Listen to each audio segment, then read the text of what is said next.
The mountain man arrived in Georgetown, Colorado on a Tuesday afternoon in late September of 1876, riding a massive bay stallion that looked half wild itself, and the first thing he noticed wasn't the bustle of miners or the clanging from the silver mills, but the woman in black standing motionless outside the general store like a statue carved from sorrow. Samuel Zachary had been trapping in the high country for 3 months, and human company had become something he'd almost forgotten he needed. His broad shoulders carried the weight of pelts and provisions as he dismounted, his long dark hair tied back with a leather cord, muscles rippling beneath his worn buckskin shirt as he moved. He stood well over 6 feet with hands that could crush rock, but moved with surprising gentleness as he tied off his horse. The Colorado Territory was harsh country, demanding strength from those who chose to live in it, and Samuel had been carved by these mountains into something as enduring as the granite peaks themselves. The woman hadn't moved. She stood there in her morning dress, staring at nothing, her face pale as mountain snow. Something about her stillness troubled him more than if she'd been weeping. There was a quality to her immobility that spoke of a person who'd forgotten how to move forward, literally and figuratively. Samuel had planned to conduct his business quickly and return to his cabin before the serious snows came, but he found himself walking toward her instead. As he got closer, he could see she was younger than he'd first thought, perhaps 23 or 24, with dark blonde hair pulled severely back from a face that might have been beautiful if it hadn't been so completely empty of expression. "Madam?" His voice came out rougher than he intended, unused to conversation. "You all right?" Her eyes moved to him slowly, as if seeing required effort she barely had to spare. They were blue, he noticed, the color of high alpine lakes, but just as cold and distant. "I'm fine, thank you." The words were automatic, meaningless. He should have left it there, should have tipped his hat and moved on, but something in those dead eyes caught at him, snagged on something in his chest he didn't know was still capable of feeling. "You don't look fine. You look like you're about to fall over." "I said I'm fine." There was the faintest edge to her voice now, the first hint of anything resembling emotion. "Please leave me be." An older woman emerged from the general store, her face creasing with concern when she saw the younger woman. Beatrice Norwood, you come inside this instant. You've been standing out here for near an hour." So she had a name, Beatrice. It fit her somehow, old-fashioned and proper. "I was just going home, Mrs. Cooper," Beatrice said, but she still didn't move. Mrs. Cooper looked at Samuel with assessing eyes, taking in his size, his weathered appearance, the general air of capability that hung around him, like his own personal atmosphere. "You're Samuel Zachary, aren't you? The trapper who has that cabin up near the timberline?" "Yes, madam." He didn't ask how she knew. Small towns had their ways of knowing everything about everyone. "Would you be kind enough to see Miss Norwood home? It's just 2 streets over, but I worry about her walking alone. She hasn't been herself since—" Mrs. Cooper's voice trailed off meaningfully. "I don't need an escort," Beatrice protested, but there was no strength behind the words. "I'd be happy to walk with you," Samuel said, and meant it, though he couldn't have explained why if someone had put a gun to his head. Beatrice looked like she wanted to argue, but exhaustion won out. She nodded once, a small, defeated motion, and started walking. Samuel fell into step beside her, shortening his long stride to match her smaller steps. They walked in silence through Georgetown's bustling streets, past the stamp mills that crushed silver ore day and night, past saloons already filling with miners, done with their shifts, past the assay office and the telegraph station. The house she led him to was small but well kept, white clapboard with green shutters and a small garden gone mostly to seed. She stopped at the gate, her hand on the latch, and finally looked at him directly. "Thank you, Mr. Zachary. That was kind of you, though unnecessary." "What happened?" The question came out before he could stop it. "If you don't mind me asking." Something flickered across her face, there and gone like summer lightning. "My husband died 4 months ago. Fever took him in less than a week." The words were flat, recited like a lesson learned by rote. "Everyone says time will heal it, that I'm young and will recover, that life goes on." She paused, and for the first time, he saw something like actual feeling in her expression, something raw and bitter. But they're wrong.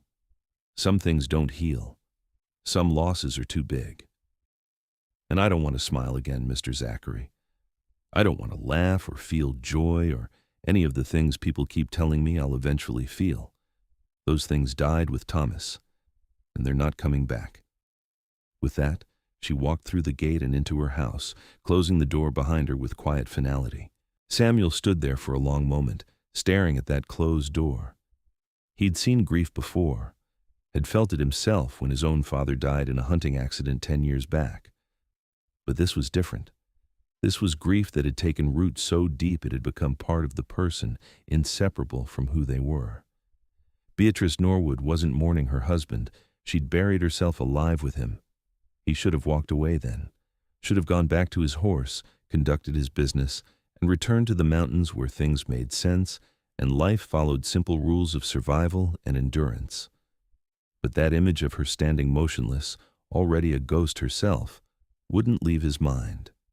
The general store was crowded with miners buying supplies for the coming winter. Samuel waited his turn, then placed his order with Mrs. Cooper, who served him while keeping up a steady stream of conversation that required little response. "Poor Beatrice," she said as she measured out coffee beans. "She was so happy before. You should have seen her, Mr. Zachary. Always had a smile for everyone, always ready with a kind word. She and Thomas were childhood sweethearts, married just 2 years when he took sick. She nursed him herself, barely slept those final days, but it made no difference. Fever took him anyway." "She got family here?" Samuel asked. "Parents died years back. Thomas was all she had, and he left her the house but not much else. She does sewing work now, takes in mending, barely eats from what I can tell. Just sits in that house like she's waiting to die herself." Mrs. Cooper shook her head. "We've all tried to help, but she won't accept it. Won't accept anything." Samuel paid for his supplies and arranged to pick them up the next morning. He had a room at the boarding house for the night, rare luxury after months in the wilderness, but he found himself walking past Beatrice's house again as evening fell. There was a light in the window. He could see her silhouette moving inside, small and solitary. Something in his chest tightened. He'd been alone in the mountains for years now, preferred it that way after the noise and chaos of the mining camps got to be too much. But his solitude was a choice. Hers was a prison. The next morning dawned cold and clear, the kind of crystalline autumn day that made the mountains look close enough to touch. Samuel collected his supplies and was preparing to load them onto his pack horse when he saw Beatrice again, this time at the dry goods store across the street. She was moving through the motions of shopping with the same mechanical precision she'd shown the day before, selecting items, paying, accepting her wrapped parcels without any visible interest in the process. He watched her walk home, arms full of packages, her black dress making her look like a shadow against the bright morning. Then he made a decision that would have surprised anyone who knew him, including himself. He rode his horses to her gate, dismounted, and knocked on her door. She opened it, looking surprised, then wary. "Mr. Zachary, is something wrong?" "No, madam. I was wondering if you needed any work done around your place before winter sets in. Firewood chopped, roof checked, that sort of thing." Her brow furrowed slightly, the most expression he'd seen from her yet. "Why would you do that?" "Because winter's coming, and this is hard country for someone alone. I have some money saved. I can hire someone if needed." "I'm not asking for payment. I'm asking if you need help." She studied him with those cold blue eyes, and he could see her trying to puzzle him out, to understand his motives. Finally, she said, "My woodshed is nearly empty. I've been meaning to hire someone to cut wood, but I haven't gotten around to it. I'll take care of it. Mr. Zachary, I can't accept charity." "It's not charity. Call it being neighborly." He gestured at the mountains rising behind the town. "I live up there most of the year. When I come down to town, I like to be useful. Keeps my hands busy." She hesitated, and he could see the war going on inside her, pride fighting with practicality. Finally, practicality won. "All right, thank you. The axe is in the shed." He found the axe and got to work.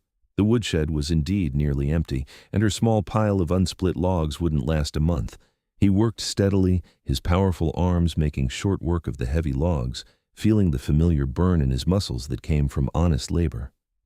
It felt good to be doing something concrete, something with visible results. After an hour, the back door opened and Beatrice emerged carrying a cup. "I brought you water," she said, holding it out. He accepted it gratefully, drinking deep. "Thank you, madam. You can call me Beatrice. I think you've earned that much." "Then I'm Samuel." She nodded and turned to go back inside, but paused. "Why are you really doing this?" He considered lying, giving her some easy answer that would smooth things over, but something about her deserved honesty. "Because yesterday I saw someone who looked like they'd given up on living, and I thought maybe if I could do something useful, something to make the coming winter a little less hard, it might matter." Her face didn't change, but something in her eyes did, some small shift he couldn't quite name. "You can't fix grief with chopped firewood, Samuel." "No, but you can keep someone warm through winter. Sometimes that's enough." She went back inside without another word, but when noon came, she brought out a plate of food. Nothing fancy, just bread and cheese and cold chicken, but it was offered freely, and he accepted it with thanks. They didn't talk much as he ate, and she stood on the small back porch, looking at her neglected garden. But it was a different quality of silence than before, less empty somehow. "I used to grow vegetables," she said suddenly. "Tomatoes, beans, squash. Thomas loved fresh tomatoes. He'd eat them like apples, juice running down his chin." The ghost of something that might have been a smile crossed her face, there and gone so quickly he might have imagined it. "I haven't planted anything since he died. Couldn't see the point. Food's always useful, whether there's a point or not. That's a very practical way of looking at things. I'm a practical man." She looked at him then, really looked at him, taking in his size, his weathered face, the way he sat comfortably on her back steps like he belonged there. "Are you married, Samuel?" "No, madam. Never found anyone who wanted to live the way I do." "Alone in the mountains?" "Free in the mountains," he corrected gently. "Is there a difference?" "I think so. Alone sounds like something missing. Free sounds like something chosen." She absorbed this in silence, then said, "I used to feel free. When Thomas was alive, I felt like I could do anything, go anywhere, be anyone. Now I just feel alone. Maybe one day you'll feel free again." I doubt it. But there was less certainty in her voice than there had been, just a shade less, and somehow that felt like progress. He finished the firewood that afternoon, stacking it neatly in the shed until it was full, then creating another pile under the eaves of the house. It was more wood than she'd likely need, but he felt better knowing she had excess rather than shortage. When he knocked to tell her he was done, she invited him in. The house was neat and sparse, with most of the personal touches removed. There were lighter squares on the walls where pictures had hung, empty shelves where knickknacks had likely sat. It looked like a house in the process of being emptied, as if she was erasing all evidence of the life that had been lived here. "Would you like coffee?" she asked. "If it's not too much trouble?" She busied herself with the pot while he sat at the small kitchen table. The silence between them was comfortable now, or at least not uncomfortable. When she served the coffee, she sat across from him, her hands wrapped around her own cup like she was drawing warmth from it despite the mild day. "How long have you been trapping?" she asked. "About 8 years now. Started after my father died and I couldn't stand being around people for a while. Went up into the mountains and just never came back down, except for supplies." "You said you preferred being alone." "I did. Still do, mostly. But there's a difference between choosing to be alone and being forced into it by circumstance." She sipped her coffee, her eyes distant. "Thomas and I used to talk about traveling, seeing San Francisco, maybe even going back east to Boston. He had plans, big dreams. Then one day he had a fever, and 3 days later he was gone. All those plans, all those dreams, just gone. I'm sorry. Everyone's sorry. Sorry doesn't change anything." She set down her cup with a soft click. "The worst part is that everyone expects me to move on, to recover, to be who I was before. But that person doesn't exist anymore. She died with Thomas. I'm just what's left behind." Samuel leaned forward, his large hands flat on the table. "I think you're wrong about that." Her eyes snapped to his, and for the first time, he saw real anger there. "You don't know anything about what I've been through." "You're right, I don't, but I know about grief. I know about loss, and I know that the person you were before isn't gone." She's just buried under all that pain, hidden away where it can't hurt her anymore. And what would you know about it? The anger was building now, replacing the emptiness, and somehow that was better. Anger was alive. Anger meant she still felt something. When my father died, I thought I'd never be able to hunt again. He taught me everything I knew about tracking, about reading signs, about surviving in the wilderness. Every time I went out, I'd see him in everything I did. It hurt too much, so I stopped. Spent 6 months drunk in a mining camp, trying to forget. What changed? I ran out of money and had to choose between starving and going back out there. So I went, and it hurt, like I knew it would. But I did it anyway. And somewhere along the way, the hurt became bearable. Then it became bittersweet. And finally it became something like gratitude that I'd had him at all. He paused, meeting her eyes. I'm not saying you should be grateful Thomas died, but maybe eventually you could be grateful you had him. Tears welled in her eyes, the first real emotion breaking through the careful walls she'd built. I can't. It hurts too much. I know. But hiding from the hurt doesn't make it go away. It just makes everything else go away too, including all the good parts. A single tear slid down her cheek, then another. She wiped at them angrily. I don't want to feel this. I know, but you're feeling it anyway. She stood abruptly, walking to the window and staring out at the mountains. He waited, giving her space, watching the way the afternoon light caught in her hair and made it glow like honey. Even in her grief, even in her mourning black, there was something beautiful about her, something that made him want to protect her from every hard thing in the world. I should go, he said finally, rising from his chair. I've taken enough of your time. She turned from the window, her face wet with tears, but somehow less frozen than before. Thank you. For the firewood, for the talk, for not treating me like I'm made of glass. You're stronger than glass, Beatrice. You just don't know it yet. He let himself out, climbing onto his horse and pointing it toward the mountains. But as he rode, he found himself already planning his return. Georgetown wasn't far from his cabin, maybe half a day's ride. He could make it down once a week, check on her, make sure she was managing. It wasn't like he had anyone else depending on him. The thought should have bothered him. The idea of tying himself to regular human contact, to responsibility beyond his own survival. But instead, it felt right in a way he couldn't quite explain. 3 weeks later, he rode back into Georgetown with a fresh load of pelts and a specific purpose beyond commerce. He stopped at the general store first, where Mrs. Cooper greeted him with knowing eyes. She's doing a bit better, the older woman said before he could ask. Saw her smile yesterday when a child gave her flowers. Just a small thing, but it was there. Something warm spread through Samuel's chest at the news. That's good. It is, and I have a feeling a certain mountain man might have something to do with that improvement. He didn't deny it, just collected the supplies he needed and made his way to Beatrice's house. She was in her garden, actually working in it for the first time, pulling up the dead plants from summer and clearing the beds. She'd replaced her heavy mourning dress with something simpler, still dark, but not quite so funeral. You came back, she said when she saw him, and there was something in her voice that sounded like relief. Said I would. How's the firewood holding up? More than adequate. I think you cut enough for 3 winters. Better too much than too little. He dismounted, tying his horse to her fence. Need help with that? She looked at the garden, then at him, and nodded. I'd appreciate it. They worked together in comfortable silence, him pulling the larger weeds and turning the soil with a spade he found in her shed, her following behind and raking it smooth. The physical labor felt good, productive, and he found himself stealing glances at her as they worked. There was color in her cheeks now, put there by exertion and fresh air, and her movements had more purpose than they'd had before.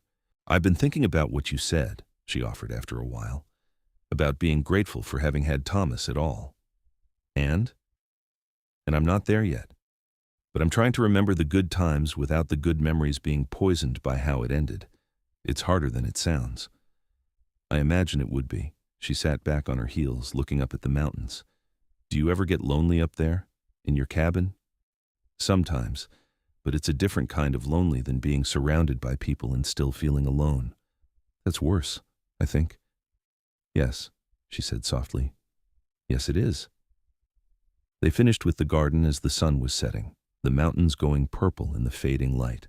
Beatrice insisted on feeding him dinner, and he found himself accepting more readily than he would have expected.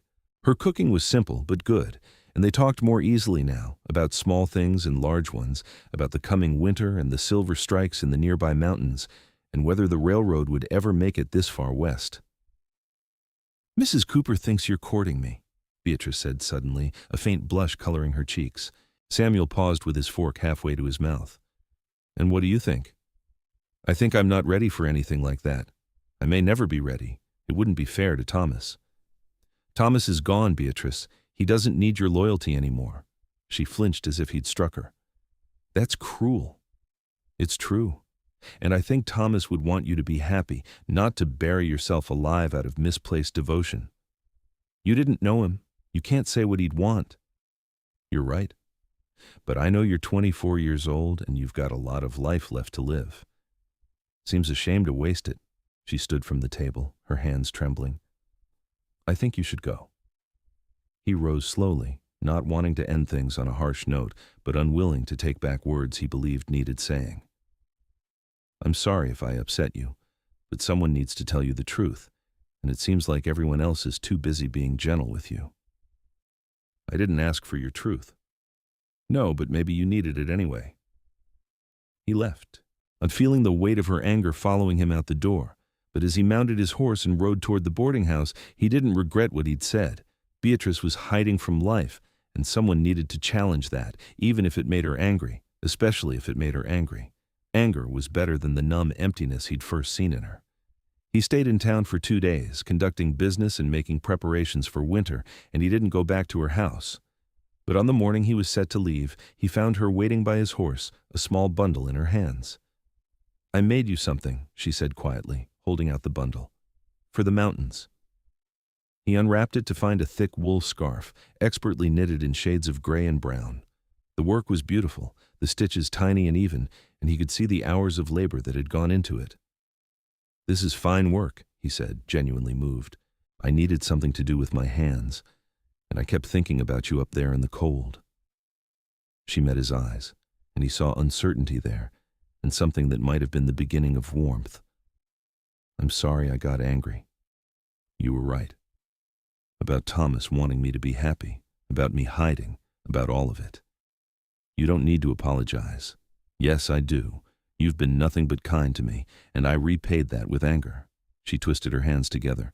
"The truth is, you scared me. Because when you talk, I can feel things starting to wake up inside me, things I thought were safely dead. And that's terrifying." He reached out slowly, giving her time to pull away, and took one of her hands in his much larger one. Her fingers were slender and cold, and they trembled slightly in his grip.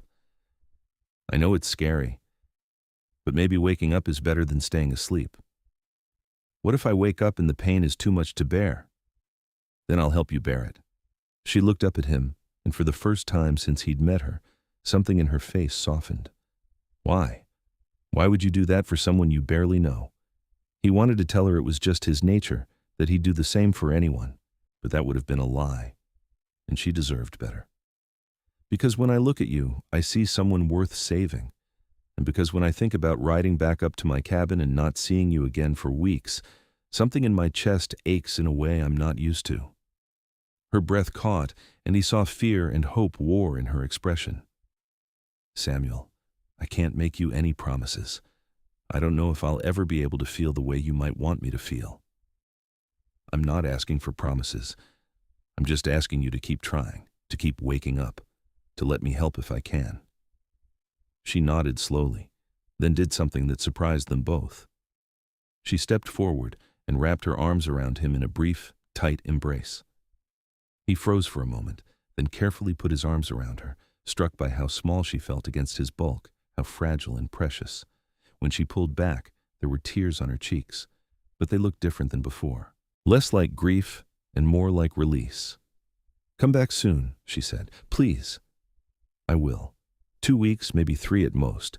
I need to run my trap lines before the deep snows come." But then I'll be back. I'll be here." He rode out of Georgetown with her scarf wrapped around his neck and a feeling in his chest that was both wonderful and terrifying. He'd spent 8 years avoiding entanglements, avoiding anything that might tie him to another person and make him vulnerable to loss. And now, in the space of a few short weeks, he'd gone and developed feelings for a grieving widow who couldn't promise him anything beyond the possibility of trying. But as he climbed into the high country, watching the aspens turn gold and the first snows dust the peaks, he found he didn't regret it. Beatrice was worth the risk. She was worth anything. The 2 weeks stretched to 3 as an early storm locked down the mountains, making travel dangerous. Samuel spent the time checking his traps, repairing his cabin, and laying in supplies for winter. But every night as he sat by his fire, he found his thoughts drifting down the mountain to a small white house in Georgetown and the woman who was learning to live again. When the storm finally cleared, he made the trip down in record time, arriving in Georgetown on a bright November morning with the world blanketed in fresh snow.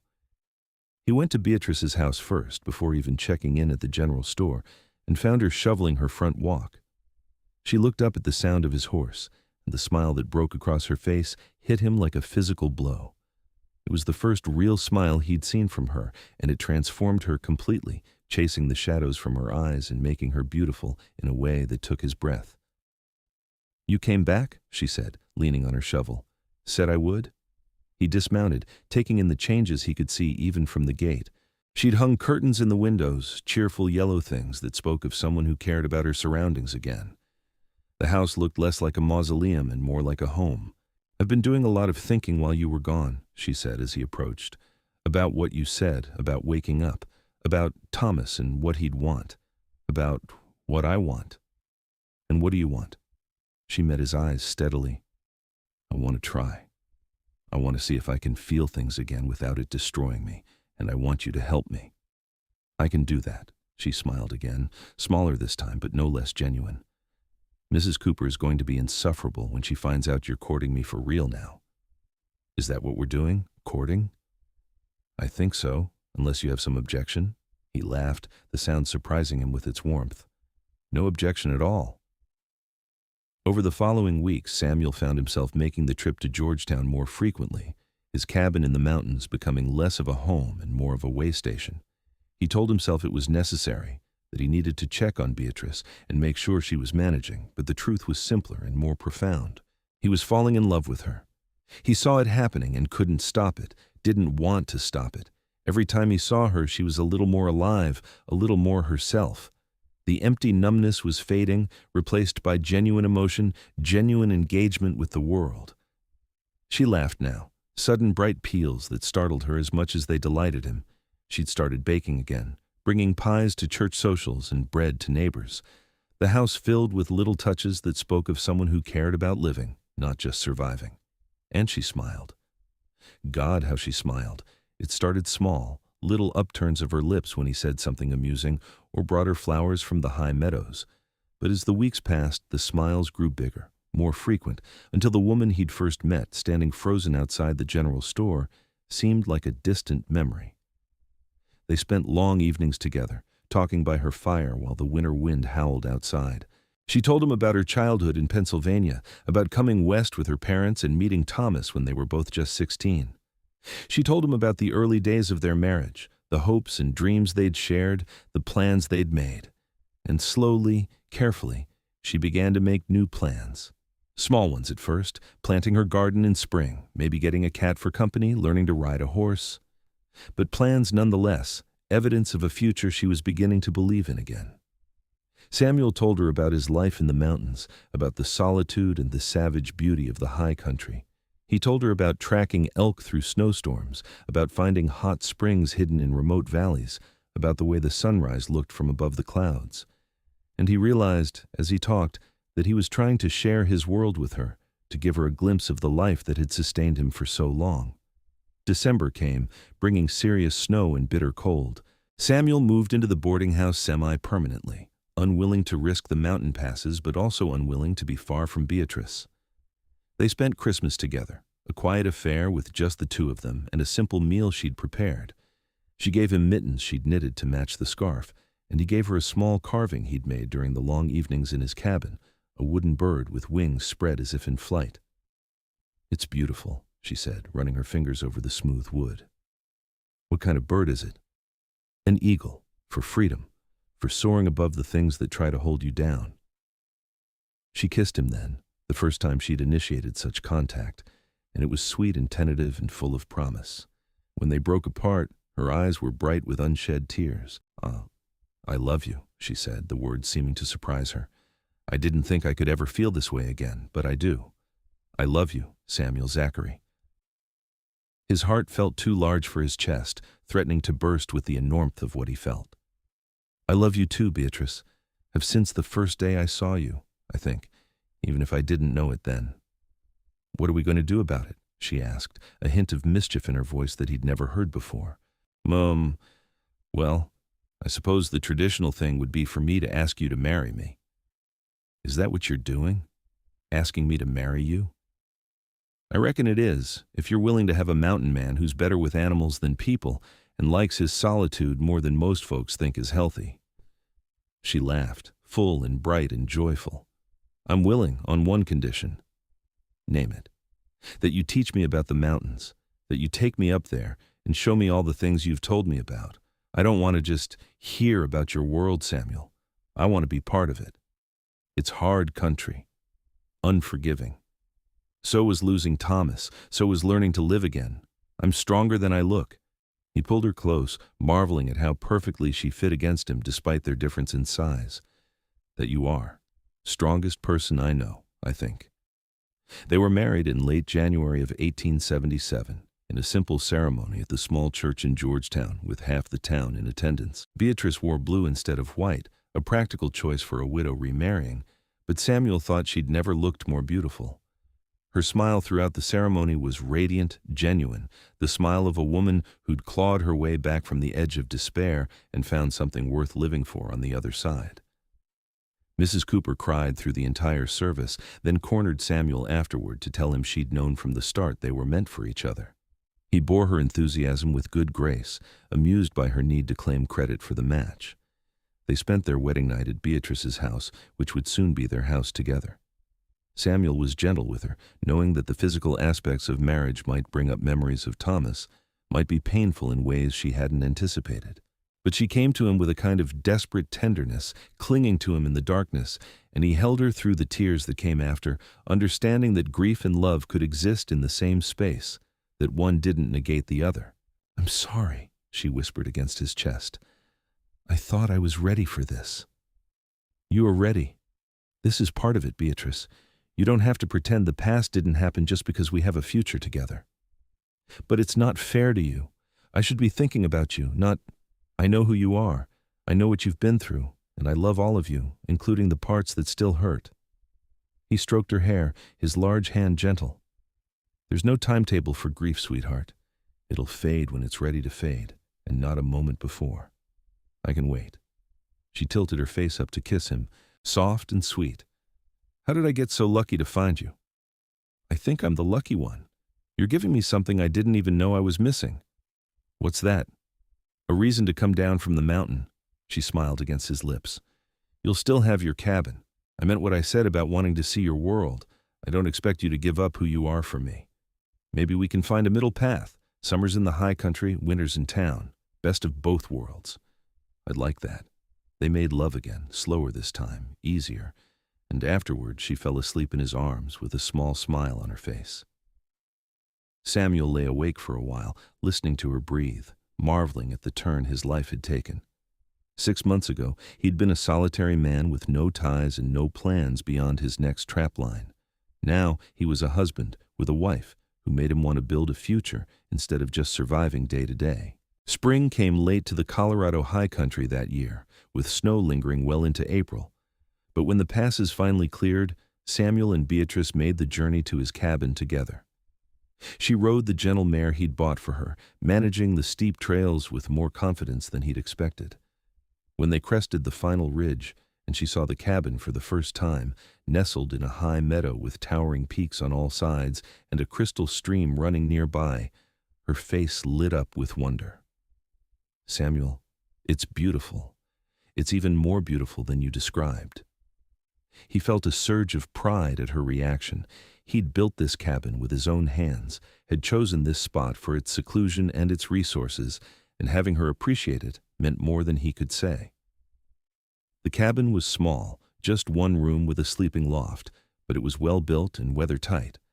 Beatrice moved through it, touching things, examining his simple belongings, clearly trying to picture their life here. "We'll need to make some changes," she said finally. "Curtains for the windows, maybe some shelves for storage. And we should build a proper bed frame for the loft. But the bones are good. You really think you can be happy here? No neighbors, no church socials, just the two of us in the wilderness?" She came to him, wrapping her arms around his waist and looking up into his face. "I think I can be happy anywhere as long as you're with me. And I think this place can help me finish healing. There's something about being up here, about the silence and the space, that makes everything else seem smaller. Even grief." They spent 3 months in the high country that summer, and Samuel watched Beatrice transform yet again. The mountains worked their magic on her, burning away the last of her shadows and replacing them with strength and confidence. She learned to fish in the icy streams, to identify edible plants, to read the weather in the movement of clouds across the peaks. She lost the pale fragility of her grief and became tanned and vital, her arms gaining muscle from hauling water and chopping kindling, her legs growing strong from hiking the steep trails. And she laughed. She laughed often and easily, delighting in the beauty around them, in the simple pleasures of their life together. Samuel would catch her smiling at nothing, just standing in the sunshine with her face turned to the sky, and his heart would swell with love and gratitude that he'd been able to help bring her back from the darkness. They made love under the stars, wrapped in blankets on the ground outside the cabin, and she was passionate and uninhibited in a way she'd never been at the house in Georgetown. The mountains freed something in her, let her be fully present in her body and her desire without the weight of memory holding her back. "I feel alive here," she told him one night as they lay tangled together, the Milky Way a river of light above them. "For the first time since Thomas died, I feel completely, utterly alive." "You were always alive, sweetheart. You just couldn't see it." "No, it's more than that. I was breathing, I was walking around, but I wasn't living. Not really. But now." She trailed off, searching for words. "Now I feel like I'm part of something bigger, like I belong to these mountains the way I belong to you. You do belong here. I knew it the first time I imagined bringing you up here. I could see you in this place, see how well you'd fit." She propped herself up on one elbow, looking down at him with eyes that gleamed in the starlight. "Do you know what I realized yesterday?" "What's that?" I smiled at a memory of Thomas, and it didn't hurt. I was thinking about something funny he used to do, and I smiled. And there was no pain attached to it, just warmth, just affection for what we had. Her voice grew thick with emotion. "That's because of you, Samuel. Because you didn't let me bury myself alive. Because you kept pushing me to feel things, even when I didn't want to. You gave me my smile back." He pulled her down to him, holding her close, feeling the wetness of her tears against his bare chest. "You did the hard work, Beatrice. I just gave you a reason to try." "We gave each other reasons," she corrected. "You gave me a reason to live again, and I gave you a reason to stop hiding in the mountains." "I wasn't hiding." "Yes, you were. You were hiding from connection, from vulnerability, from anything that might hurt you the way losing your father hurt you. But you took a chance on me anyway. And look where it led us." He couldn't argue with her logic, so he kissed her instead, long and slow and deep, pouring all his love and gratitude into the connection of their mouths, their bodies, their hearts. They returned to Georgetown in late September, arriving to find that Mrs. Cooper had taken it upon herself to air out their house and stock the pantry. The older woman descended on them with questions and commentary, clearly delighted to have them back and equally clearly fishing for gossip about their summer in the mountains. "You look wonderful, Beatrice," she said, taking in the sun-bronzed skin and the easy confidence of Beatrice's bearing. "The mountains agreed with you." "They did. More than I ever imagined they would. And you, Samuel, are you settling into married life well?" "Better than well, madam. Better than I ever hoped." That winter, they established the rhythm that would define their marriage. Samuel still ran his trap lines, but instead of staying in the high cabin for weeks at a time, he made shorter trips and returned to Georgetown more frequently. Beatrice used his absences to maintain her sewing business and her social connections in town, but she lived for his returns, for the way he'd sweep her into his arms and tell her about everything he'd seen. She was pregnant by Christmas, a development that filled them both with joy and not a little terror. Beatrice confessed her fears to Samuel one night as they lay in bed, his large hand spread protectively over her still flat belly. "What if I can't do this? What if I lose the baby the way I lost Thomas, and it breaks me all over again? Then we'll get through it together. But you're not going to lose this baby, Beatrice. You're strong and healthy, and we'll make sure you have the best care available." "You can't promise that. You can't promise everything will be all right." "No, I can't. Life doesn't come with guarantees. But I can promise that whatever happens, I'll be right here beside you. And I can promise that you're strong enough to handle whatever comes." She turned in his arms, burying her face against his chest. "I'm so happy it scares me. I'm terrified that something will happen to take this away." "I know. But you can't live your life waiting for the other shoe to drop. Sometimes you just have to trust that good things can last." The pregnancy progressed smoothly, though Samuel fretted over her constantly, convinced that she was overdoing things and needed to rest more. Beatrice tolerated his hovering with good humor, amused by the way this massive, capable man who could track a wolf through a blizzard turned into a nervous wreck at the thought of her lifting anything heavier than a teacup.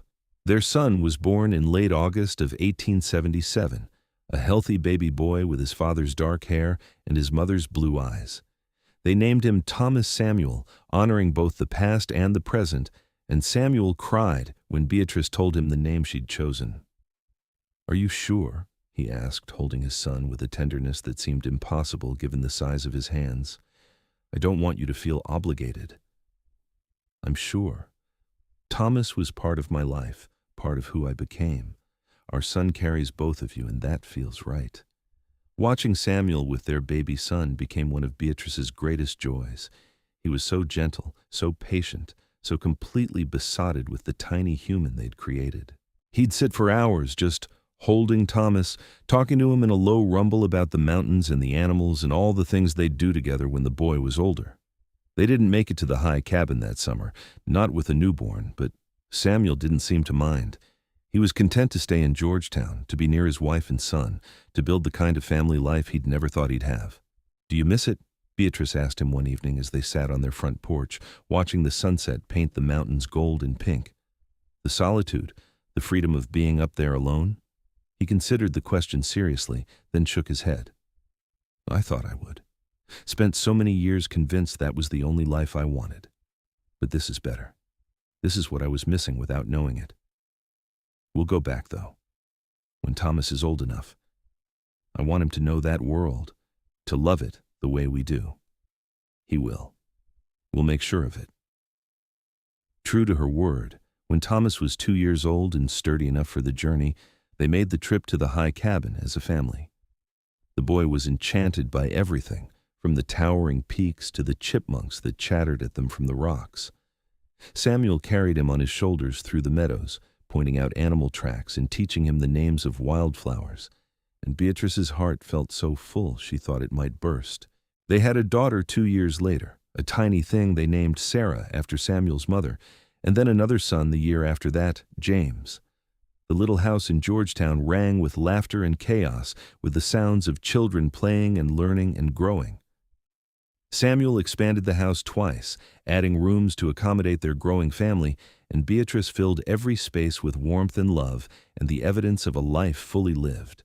Mrs. Cooper, now elderly but still sharp-tongued and opinionated, took great delight in reminding everyone that she'd known from the start that Samuel and Beatrice were meant for each other.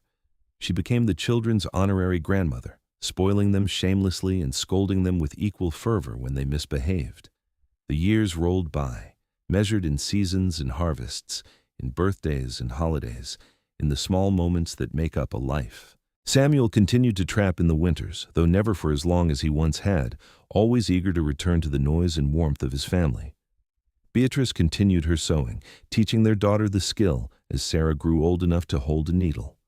Together, they built a life that honored both their pasts and their present, that made space for solitude and community, for grief and joy, for all the complicated, beautiful messiness of being human.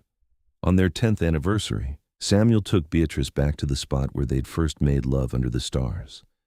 The children were spending the week with Mrs. Cooper, and they had the mountain to themselves. They lay wrapped in blankets, looking up at the vast sky, and Beatrice felt the same sense of belonging she'd felt that first summer. "Do you remember what you said to me the first day we met?" she asked. "I asked if you were all right. You told me you were fine, and we both knew it was a lie." She laughed softly. "I was so far from fine. I was barely a person anymore, just grief walking around in a woman's shape. And look at you now, mother of 3, successful businesswoman, the heart of our family and our community. You're extraordinary, Beatrice. Only because you wouldn't let me give up. You saw something in me worth saving when I couldn't see anything at all." "You were always worth saving. I just helped you remember that." She rolled to face him, her hand coming up to cup his bearded cheek. The years had added silver to his hair and lines around his eyes, but to her, he was still the most handsome man she'd ever seen. "I used to think I'd never smile again. That joy was something that died with Thomas, something I'd never get back. And now? And now I know that joy doesn't die. It just hides sometimes, waiting for the right person to coax it back out." She kissed him softly. "You found my smile, Samuel. You found it hidden under all that grief and pain, and you brought it back out into the light, and I've been smiling ever since. I love you, Beatrice Zachary. Love you more than I ever thought it was possible to love someone. And I love you. Thank you for not giving up on me. Thank you for seeing past the grief to the woman underneath. Thank you for giving me a reason to live again. You gave me the same thing, you know. A reason. A purpose beyond just surviving. You gave me a life worth living." They made love under the stars as they had so many times before, and afterward held each other close against the mountain cold, content in the knowledge that they'd found something rare and precious. They'd found each other at the moments they'd most needed to be found, and they'd built something beautiful from the ashes of loss and loneliness. The years continued their steady march forward. Young Thomas grew into a strong, capable young man who loved the mountains as much as his father did. He learned to trap and hunt and track, spending long months in the high country, though he always came home to Georgetown eventually, drawn by the same pull of family that had changed his father's life. Sarah became a skilled seamstress and married a good man from Denver, a banker who treated her like she hung the moon. She gave Beatrice and Samuel 4 grandchildren in quick succession, and the house in Georgetown saw a new generation of chaos and laughter. James surprised everyone by showing an aptitude for book learning. He went east to school and became a teacher, returning to Georgetown to educate the next generation of mountain children, instilling in them a love of knowledge and a respect for the wilderness that surrounded them. Samuel and Beatrice grew old together, their hair turning silver, their bodies settling into comfortable familiarity. They still made the journey to the high cabin every summer, though they couldn't climb as far or as fast as they once had. They'd sit on the porch Samuel had built years ago, watching the sunset paint the peaks in shades of fire, and remember all the years they'd spent in this place. "Did you ever imagine this?" Beatrice asked one evening when they were both in their 60s, her head resting on Samuel's shoulder as they watched their grandchildren chase fireflies in the meadow. "That day when you first saw me standing outside the general store, did you imagine all of this?" "Not the specifics, but I knew there was something about you that called to me, something that made me want to fight for you, even when you couldn't fight for yourself. I'm glad you did. I'm glad you were stubborn enough to keep pushing me, to keep believing I could heal even when I'd given up on myself. You did the healing, sweetheart. I just walked beside you while you did it. We healed each other, I think. You helped me learn to live again, and I helped you learn to love again. That's what marriage is supposed to be, isn't it? 2 people helping each other become better than they could be alone." "Sounds about right to me." She lifted her head to look at him, at the face she'd loved for so many years, the face that still had the power to make her heart skip a beat. "I smile every day because of you, you know, every single day, even on the hard days, even when my joints ache and I can't do the things I used to be able to do. I smile because I'm grateful for every moment we've had together." He kissed her forehead, gentle as always. "And I thank God every day that I rode into Georgetown that Tuesday afternoon, that I saw you standing there and had the sense to realize you needed help, that I was stubborn enough to keep coming back even when you tried to push me away. We were both lucky." "No, luck didn't have anything to do with it. We chose each other. We chose to fight for each other, to build something together. That's not luck, Beatrice. That's love." "Yes," she agreed, settling back against him with a contented sigh. "Yes, it is." They stayed in the high country until the aspens turned gold and the first serious snows threatened, then made their way back down to Georgetown for the winter. The journey took longer than it used to, with more rest stops and slower progress, but they didn't mind. They had all the time in the world, and they were together. In their 72nd year, Samuel took ill with pneumonia. It came on fast and hard, the way sickness sometimes did in the mountains, and for a week, Beatrice sat by his bedside, nursing him with the same fierce determination he'd once shown in bringing her back from the edge of despair. "You can't leave me," she told him, her voice fierce even as tears streamed down her face. "You hear me, Samuel Zachary? You're not allowed to leave me. We have years left, you and I. Years of sunsets and grandchildren and quiet evenings on the porch. You don't get to go yet." He survived, though it was close, and when he was finally strong enough to sit up and take solid food, he reached for her hand and said, "I'm sorry I scared you. Don't you ever do that again. My heart couldn't take it. I'll try my best, but we're both getting old, sweetheart. One of these days, one of us is going to go, and the other is going to have to figure out how to manage without them. Don't talk like that. Not yet. We have time still." "We do, but when that time comes, I need you to promise me something. Anything. Don't stop smiling. Don't let grief steal your joy again. Remember everything we've built, everything we've shared, and let it make you happy instead of sad. How can I be happy without you? The same way you learned to be happy after Thomas, by choosing to live instead of just existing, by remembering that love doesn't end when the person we love is gone. It just changes shape." She pressed her face against his chest, feeling the steady beat of his heart beneath her cheek. "I don't want to think about a world without you in it." "Then don't think about it. Think about today, about right now, about all the moments we still have ahead of us. We'll deal with tomorrow when it comes." And they did. They had another 8 years together, years filled with the richness of a life fully lived. They saw all their children happily settled, all their grandchildren growing strong and bright. They celebrated their 50th wedding anniversary with a party that brought half of Georgetown to their door, with music and dancing and so much laughter, the neighbors complained good-naturedly about the noise. Samuel died peacefully in his sleep on a cold January night in 1935, with Beatrice curled against his side the way she'd slept for more than 50 years.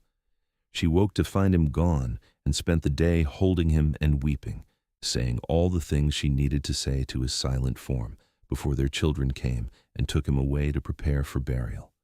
The grief was real and deep and painful, but it was different than it had been with Thomas.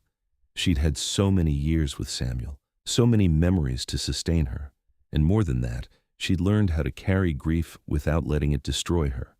She'd learned that love and loss were two sides of the same coin, that you couldn't have one without risking the other, and that it was worth it anyway. She wore black to the funeral, but didn't retreat into the frozen emptiness that had characterized her first widowhood. She accepted the condolences of the community with grace, thanked them for their support, and then went home to the house she and Samuel had filled with so much life. It was hard those first weeks and months. She missed him with an ache that settled deep in her bones, missed his laughter, his steady presence, the way he'd pull her close in the night and make her feel safe. But she remembered her promise to him, and she kept smiling. She smiled at memories of their life together. She smiled at her grandchildren and great-grandchildren. She smiled at the mountains that had given her so much. In the spring, her children helped her make one last journey to the high cabin. She was too old to ride now, so they brought a wagon, making the trip slow and careful. But she needed to see it one more time, needed to say goodbye to the place that had healed her so many years ago. She sat on the porch Samuel had built, looking out at the meadow where they'd loved and laughed and raised their children to love the wilderness. And she felt him there with her, not in any supernatural sense, but in the way the place held his presence in every log he'd cut, every nail he'd driven, every memory they'd made. "Thank you," she said to the wind and the mountains and the memory of the man who'd saved her. "Thank you for finding me. Thank you for bringing back my smile. Thank you for loving me enough to fight for me when I couldn't fight for myself. I'll carry you in my heart until we meet again." The wind sighed through the pines, and somewhere a bird called, and Beatrice Zachary smiled. She lived another 5 years, surrounded by the love of her family and the community she and Samuel had been part of for so long. She told stories about their life together to anyone who would listen, keeping his memory alive in the words and the laughter. And she smiled every day, keeping the promise she'd made to the man who'd taught her how to live again. When she died in her sleep at the age of 87, her face was peaceful, and there was the hint of a smile on her lips. Her children found her that way, and knew that wherever she'd gone, Samuel was there waiting for her, ready to show her new horizons, new adventures, just as he'd shown her how to embrace life all those years ago. They buried her next to Samuel on a hill overlooking Georgetown, with the mountains they'd both loved rising behind them. And on the headstone, beneath her name and dates, they carved the words that best summed up the love story that had saved 2 lonely souls and created something beautiful. She lost her smile to grief. He found it hidden and brought it back out. Together, they lived. The story of Samuel and Beatrice Zachary became part of Georgetown's history, told and retold by generations who came after. The story of how a mountain man had seen a grieving widow and refused to let her disappear into her sorrow. How he'd chosen to fight for her, to push her, to love her until she remembered how to love herself. How she'd chosen to try, to wake up, to let herself feel again, despite the risk of more pain. It became a story about the power of love to heal, about the importance of choosing life over mere existence, about finding hope in the darkest moments. And whenever someone in Georgetown went through loss, whenever grief threatened to overwhelm them, people would tell them about Beatrice and Samuel, about how love can bring back even the most hidden smile. The cabin in the high country eventually fell into disrepair, reclaimed by the wilderness it had been carved from. But for decades after Samuel and Beatrice were gone, their descendants would make the pilgrimage up to that meadow, would stand in the ruins of the home their ancestors had built, and would feel the echo of the love that had flourished there. Young Thomas, who'd grown old himself, would bring his own grandchildren to the meadow and tell them about their great-grandparents, about how Samuel had been the strongest man he'd ever known, not because of his size or his strength, but because of his capacity for gentleness and love. About how Beatrice had been beautiful and brave, a woman who'd faced the worst grief imaginable and come through it stronger. The important thing to remember, he'd tell them, watching the sun set behind the same peaks his father had loved, is that love is always worth the risk, always worth the pain that might come with it. Your great-grandfather taught your great-grandmother that, and she lived it every day of her life. That's the legacy they left us. Not just their name or their blood, but the knowledge that choosing love, choosing life, choosing to smile even when it's hard, that's what makes us human. That's what makes life worth living. And the children would nod and try to understand, and some of them would carry that lesson into their own lives, making their own choices to love and live fully, continuing the cycle that Samuel and Beatrice had started all those years ago when a mountain man saw a grieving widow and decided she was worth saving. The mountains kept their secrets, as mountains do, but the love story of Samuel and Beatrice was carved into the bedrock of Georgetown, Colorado, a testament to the power of persistence, compassion, and the simple act of refusing to let someone you care about disappear into darkness.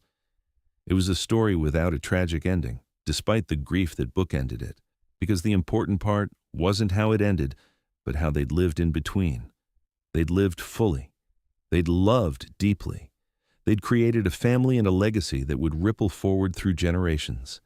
And Beatrice had smiled every day until her last, because Samuel had found that smile hidden beneath her grief and shown her it was still there, still hers, still capable of bringing light into the world. That was the real magic of their story. Not that Samuel had saved Beatrice because she'd done the hard work of saving herself, but that he'd believed she could be saved when she'd stopped believing it. He'd held up a mirror and shown her the woman she could still be, the the life she could still have, and he'd loved her through every step of the journey back to herself. And she'd returned that gift by showing him that solitude wasn't the same as freedom, that connection didn't mean weakness, that opening his heart to another person was the bravest thing he could do. They'd saved each other, in the end, in all the ways that mattered. The town of Georgetown, Colorado still stands today, though much has changed since the 1870s when Samuel and Beatrice walked its streets. The silver mines have long since played out, the stamp mills silent. But on a hill overlooking the town, two headstones stand side by side, weathered by time but still readable. And sometimes, on quiet evenings when the light is just right, if you stand there and look toward the mountains, you can almost see them. A massive man with long hair and gentle eyes, and a woman with a smile that could light up the darkness, walking hand in hand into the high country they both loved, together for all eternity. Their love story ended, as all love stories must, with death and parting. But the love itself didn't end. It lived on in their children and grandchildren, in the stories that were told, in the lessons that were learned. It lived on in the simple truth that choosing to love, choosing to live, choosing to smile despite the pain is always the right choice. Because in the end, that smile Beatrice lost to grief and Samuel found hidden, that smile that came back out and lit up both their lives, that smile was more than just an expression on a face. It was a symbol of hope, of healing, of the indomitable human spirit that refuses to be crushed by tragedy. It was proof that even in our darkest moments, we're not beyond saving, not beyond love, not beyond the possibility of joy. And that's a legacy worth leaving. That's a story worth telling.